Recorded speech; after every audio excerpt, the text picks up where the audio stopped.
So let's talk about one of the weirdest, most wonderful rock bands on the planet. For 40 years, the Flaming Lips, a band from Oklahoma, of all places, have been the kings of psychedelic rock. You know, that mind-bending sound that's supposed to feel like, well, a psychedelic experience. And they've done it by constantly reinventing what a band can even be. But that brings up a really good question, right? How do you stay that weird for that long? I mean, we're talking 4 decades in the music industry. How do you not just survive, but actually thrive on a diet of pure chaos and glitter? Well, the secret is that at some point they kind of stopped being just a rock band. They transformed themselves into a full-blown, immersive, and just joyful experience. But to really get how they reached that point, we have to go back, way back to the beginning, to Oklahoma City in 1983. And, their sense of humor was, let's just say, distinctive, right from the very start. As frontman Wayne Coyne tells it, the band's name actually came from a pretty crude high school rumor. It was totally provocative, absolutely unforgettable, and it just perfectly set the tone for a career built on not taking anything too seriously. So, after years of honing their sound in the underground scene, the 90s came along, and with it, a major label deal and a surprise taste of mainstream fame.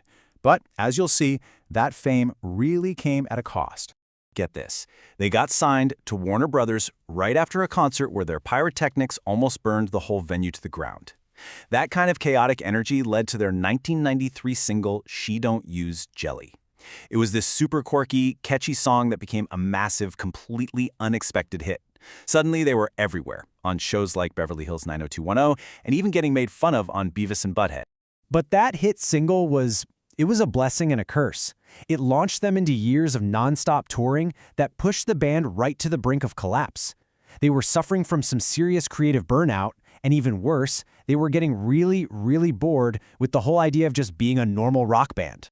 So what'd they do? Facing a total creative collapse, they decided to do something completely insane. They basically tore down everything they'd built and just decided to embrace total, radical experimentation. And their next album, 1997's Zaireeka, really shows you how far they were willing to go.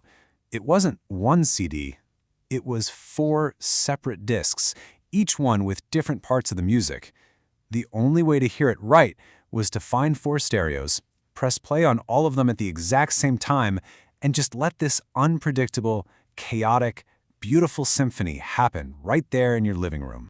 Commercially, it was a total disaster. I mean, nobody bought it. But that really wasn't the point. Zaireeka was an act of creative destruction. It was the commercial failure that actually freed them from everyone's expectations and let them completely redefine what the Flaming Lips could be. It was the reset they so desperately needed. And what came next? Well, it was nothing short of an artistic rebirth. From the ashes of that crazy experiment rose the most beautiful and acclaimed music of their entire career. You can really hear the change.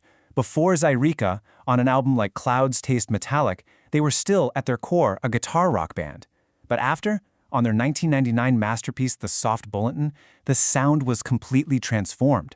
We're talking lush, synthetic orchestras, hypnotic beats, heavy studio effects. They were now using the recording studio itself as an instrument. This new direction sparked this just stunning comeback. So after that 1997 reset, they dropped the universally acclaimed The Soft Bulletin. Then, in 2002, they followed up with the beloved and commercially successful Yoshimi Battles the Pink Robots, which actually earned them their first Grammy Award.